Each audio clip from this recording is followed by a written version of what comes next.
So here we are down in the workshop, and I thought I would divide this part of the film into two sections.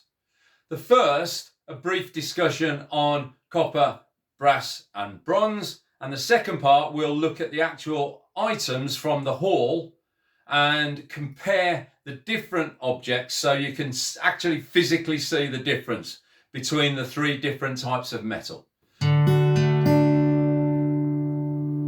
So to begin with, copper. Well, copper's a natural element and you can actually dig it out of the ground. You can find it on the periodic table. In other words, it's not made up of any other component parts. Now, copper is highly conductive and also extremely resistant to heat, which is why it's used in electrical systems and also for plumbing. Now, brass, on the other hand, is an alloy, which means it's made up of different elements. In this case, zinc and copper. The amount of zinc and copper in brass can change its colour. For example, if there is more zinc in the brass, then it's more yellow in colour than red. That's what gives it its gold look. Bronze is also an alloy and is usually made up of tin and copper. It's highly resistant to corrosion, which is why it's used on ships. It's also extremely hard wearing, which is why it's used in bearings and also used for sculptures. So enough of the chemistry lesson. Let's dive into the hall and check out the differences between copper, brass and bronze. I think the best way to start out is to look at the different magnetic properties of each metal. Now, here's a bonus metal. This is a cast iron trivet. Nice and decorative. Early 20th century, possibly antique. You would use it to put a flat iron on after you've taken it off the fire, for example, or the source of heat. Protect the tabletop you're ironing on. Now, you'll see straight away it has a ferrous content, obviously. And there is the proof. So, quite a strong magnetic attraction. So, this is probably more steel than cast iron, to be quite honest with you. But a nice piece in itself, and retail value £20 to £30. Now, this is a great example of brass and copper because they're both very similar items. Pair of, well, they would have been some form of cooking pot, but these will sell as planters nowadays. Nobody will seriously use these to cook with. These are all farm fresh, by the way, or barn fresh, I should say. I haven't cleaned them yet. They literally came straight out the back of the car and into the workshop. So immediately you can see the difference between the brass planter, as I'm going to call it, and the copper planter. Do you remember in our little chemistry section we talked about the colour? Brass is a more yellow colour than the copper, which is clearly, you can see, is more red. And again, if you remember back, the more zinc in the brass alloy, the more yellow or golden it's going to look. So clear difference there between the copper colour, very red, and the brass, much more golden yellow. And if we do the magnetic test, as you can see, there is no magnetism at all evident in the brass, and hopefully there'll be none in the copper as well. There you go. So, and trust me, this is a really strong magnet. So that's a great example, side by side, difference in colour between the brass and the copper, and proof that they have no magnetic properties compared to the steel.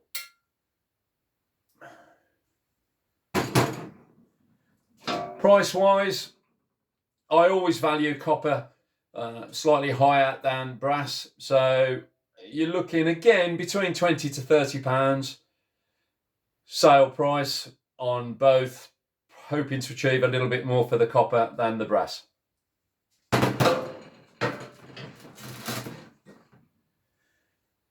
Moving along swiftly, nice interesting item here. This is an early 20th century and another bonus metal, pewter. It's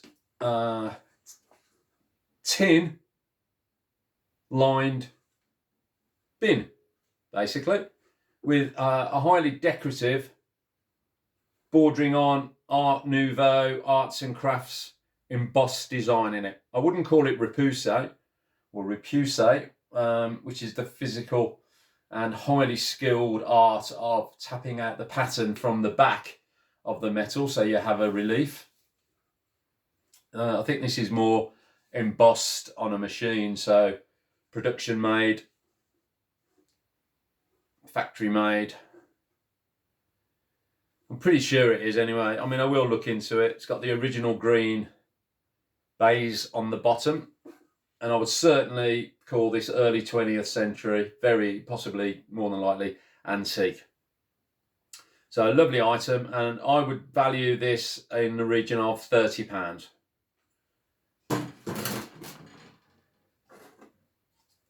Now, here we have a hearth shovel.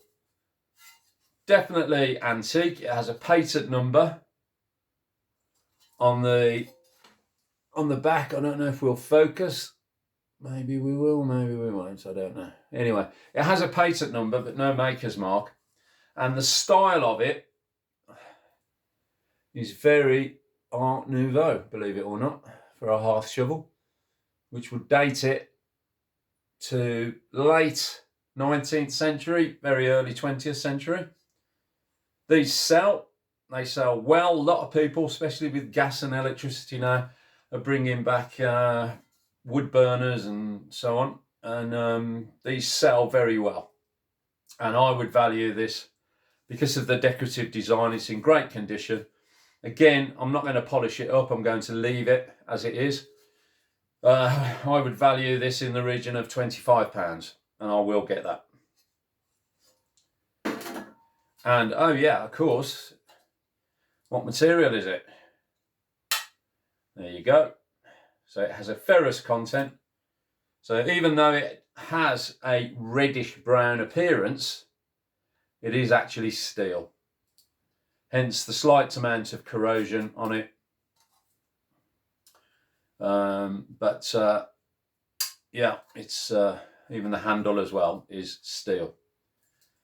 So you can be deceived in thinking that is possibly bronze by the colour of it, that deep brown colour, but it is in fact steel. Next up we have, now this is a bit different, a bell. And it's quite interesting, this is actually, because if you look, it has an owl on top. I haven't researched these. As I say, they came straight from the pick into the workshop. So magnetic test, absolutely nothing at all. I think that's bronze. Now bronze compared to copper, and there's the copper, and brass, it has a much more earthy brown tone to it, especially when it's unpolished. So I'm pretty certain that is bronze. And just to compare it to the brass as well, you'll see the difference. That's the brass there, which has that yellow golden look, compared to the much more earthy brown tones of what I believe is the bronze bell. Now I'm going to do some more research into that. That's an interesting piece, that is. At first sight, I knew it was it was good, but yeah, and the more I look at it, the more interesting it is. And it has, now I don't know if those are neoclassical Greek Roman designs in the casting. I don't know if you can see it, if it's picking this up, or whether they have religious connotations. I don't know, but definitely be looking into that. And at the moment, off the top of my head, I'm thinking £30 to £40 for that, possibly more depending on what history I can dig out. It's got the original ringer in it, or clapper. Now, moving on, you're going to know straight away what this is. Look at the colour. That is a brass planter, early 20th century. Is there a maker's mark on the base? I don't think so.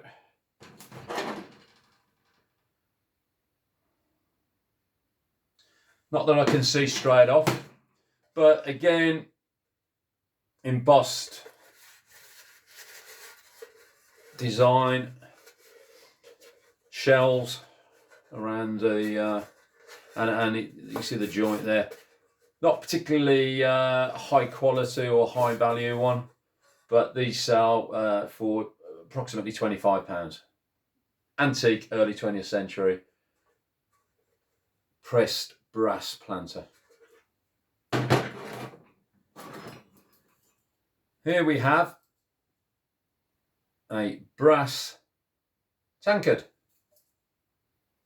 Again, I don't think there's a maker's mark. No. It's quite an interesting design on it. Armorial, which is coat of arms, hand engraved. Is it Indian in origin? Could be, but it's heavy and very good quality. I'm more inclined to say it is European, possibly British. I will do some digging to see if I can, and again, I don't know if you can pick this up, if you can see the coat of arms on there. But I will do a little bit of research into it to see if I can find out any more information. The more information, the higher potentially the sale price. Again, yeah, magnet test, but it's pretty obvious. I'm hoping now you can see that is clearly brass due to the yellow colour of it. No magnetic property at all as well. Next up, just to vary it a little bit from the metalware, we have, oh, I love these, two, do you know what they are? They are Bakelite candlesticks with brass inserts. Matching pair, original green baize on the bases. Clearly there's a maker's sticker there. So let's have a look.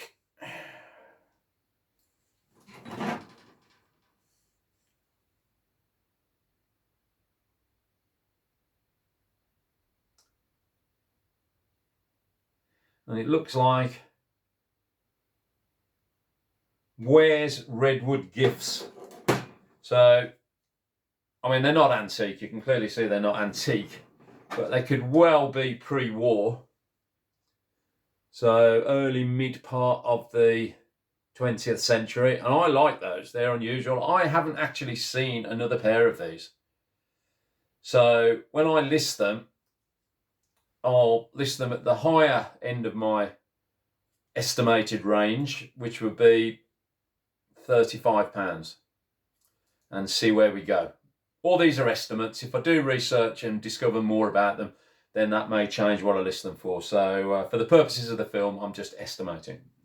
So lovely pair of Bakelite candlesticks, or candle holders really, aren't they? And more candle holders. Next up we have, let me just try and mix this up again a little bit. Working stock really, But what I like about this is, again, brass, as you can see. Try not to, there we go. It's a letter rack for your hallway or desk. Now, kind of 10 a penny really, to be honest, but what attracted me to this was the subject matter. And you can see there, it's a traction engine, a steam engine. A lot of collectors out there will really want this, which adds value to it. So the more I looked at it after I got it back, the more I liked it. And I will be listing this for £35 estimated. Again, obviously brass, no magnetic properties. And this would be a good opportunity as well. Another way to distinguish between brass, copper and bronze is the sound when you tap them. Now, copper sounds the most dull when you tap it. It has a deep, low sound. So let's go back to these here. So there's the copper one, the red one. Now if I tap that, I don't know how effective this is going to be on camera or whatever, but you can hear that is a deep, low sound. Now brass and bronze will have a higher pitch, with brass sounding the brightest. So there you go. You can definitely hear a difference. That's a higher pitch compared to the copper. And here is the bronze. Try and get the sound without ringing the bell.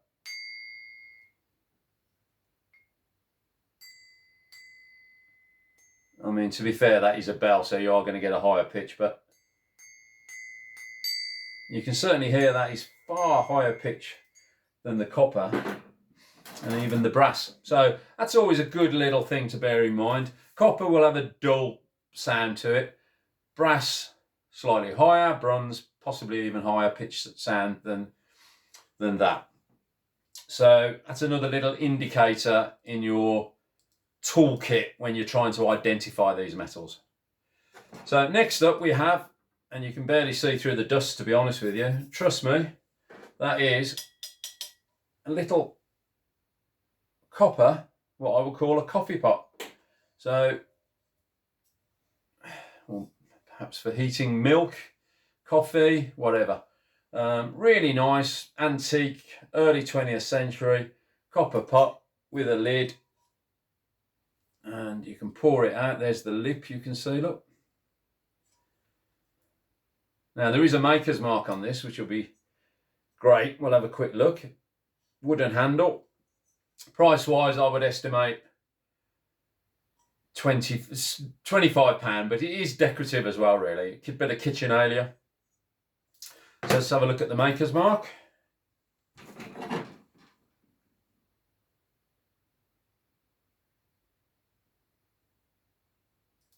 Right, it's made in Switzerland.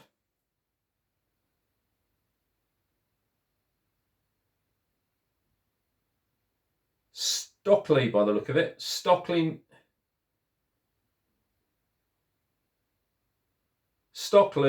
Netsols.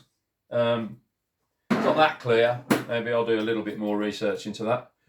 But it's definitely made in Switzerland. Copper pouring jug. Here we have a vintage, possibly antique, certainly early 20th century set of horse brasses on a leather backing, and no mark on it. Sometimes in leather you get it stamped who the manufacturer is, but that's a genuine, authentic little set of horse brasses there. loads of horse brasses on the internet, made in India, ship them over here in the millions probably. But that to me looks like an authentic set of horse brasses, obviously. So price wise, not that valuable, probably around the £20 to £25 mark.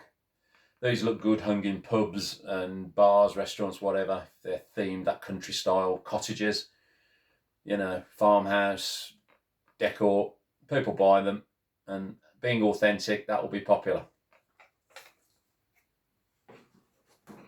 Here's one of my favourite little items. It's a little pig. And I'll call that for now a trinket dish. Or it could have been a pin cushion. So it could have had some sort of padded insert, put your pins in. But it'd certainly be functional as a little trinket dish now. Put your rings in when you're washing up or something like that. And look at the colour of it. That should give you an indication now of what the material is. It's not red, it's not gold. It's a very earthy, dark colour. Heavy. And also very cold to the touch. That's important when you're identifying metals. In my opinion, this is bronze. And bronze, compared to brass and copper, and almost irrespective of what the weather is, will always be very cold to the touch and heavy. Clearly no magnetic properties at all. So I would date this as early 20th century, antique, late 19th century, bronze, pig, pincushion or trinket dish. Popular with collectors, pigs. Well, there you go, they are. It's a lovely casting. Look at the detail in the tail. I don't know if you can see that. I'm probably too busy a background for you to see that, but hopefully you can. So a very nice casting, great detail, no cracks. And I will be listing this initially for £35. See how we get on. Here we have, I'm not going to spend much time on this, a small brass tankard novelty piece, possibly a measure. There is a mark on the bottom. I haven't checked. Actually, it says handmade, which is interesting. Oh, there is some inscription on the side as well.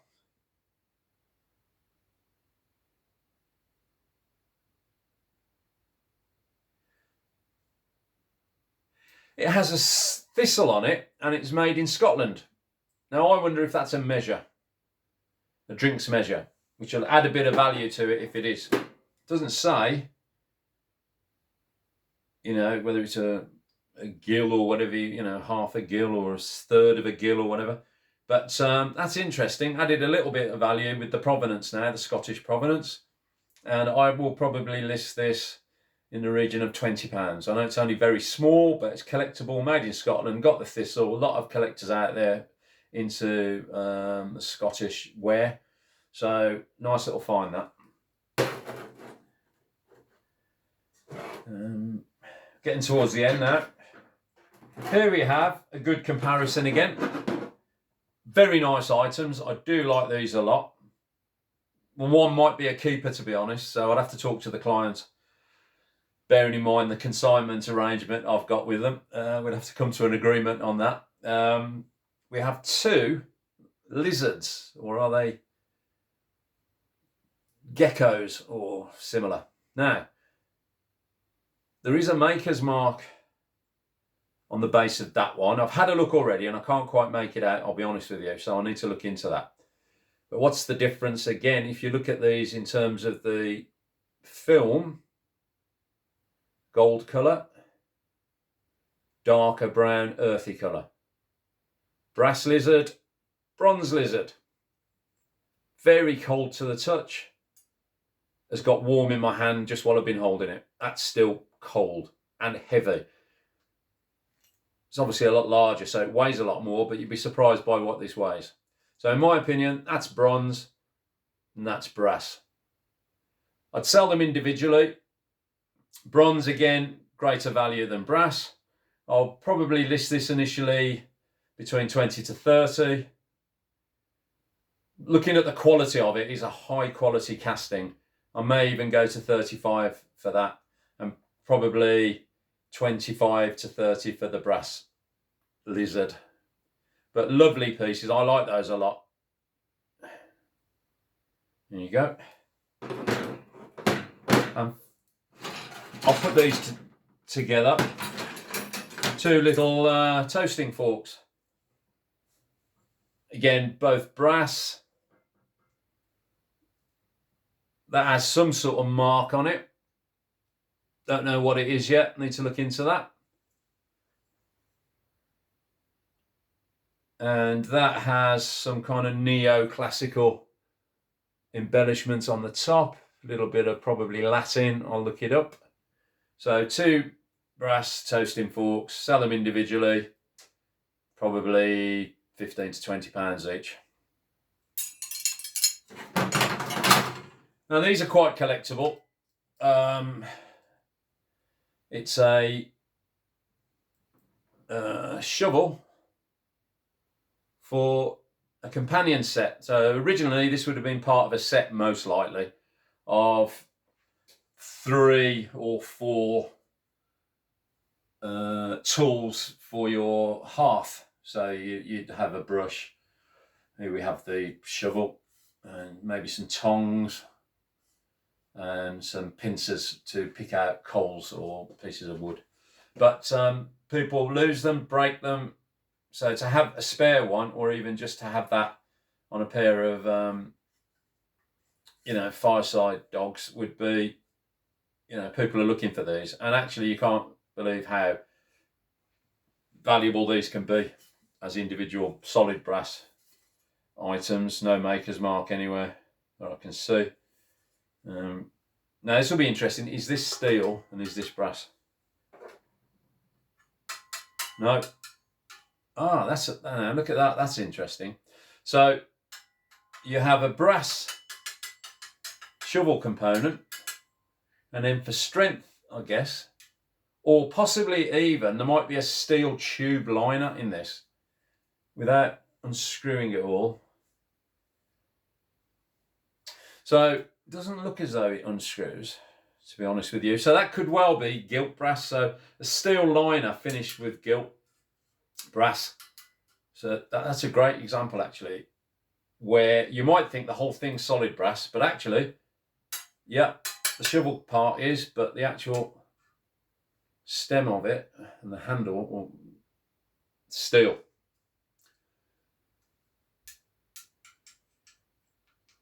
And the very top, the decorative acorn on the top, is brass. And the tube, it looks like, goes all the way up to the very top. So that's a quality piece, that is. That will sell in the region of £25 easily. Sometimes almost as much as the entire companion set. And finally, highly decorative now, a pressed brass wall plate. See quite a few of them around. There you go. No magnetic properties at all. And again, it was the subject matter that attracted me. Horse and carriage. So this could be late 19th century, very early 20th century. These look great hung again in pubs, bars, taverns, whatever. Or that country cottage farmhouse look. Interesting subject matter, popular subject matter. I'll probably list this to begin with at 25 to 30 pounds. They're probably cheaper than you would imagine. There's a lot of them around, but this is a particularly good one. Has been polished in the past. I always leave I don't polish them. I always leave my clients to decide whether they want to polish them or not. It's yeah, decorative brass wall plate. So there we go. That's the haul, roughly 20 items. It's all on consignment, which means I haven't paid anything for it. The client will get their money at the point of sale, and it will be a third of the net profit. Hope you've enjoyed this film. Hope you found it informative, useful, may have clarified some of your thinking about different types of metal. Let me know in the comments below if you want me to go into any more detail about any elements of this topic. And equally, if there's something you particularly want me to make a film about, also let me know in the comments below. Right, that's it for now. I think this film's gone on for long enough.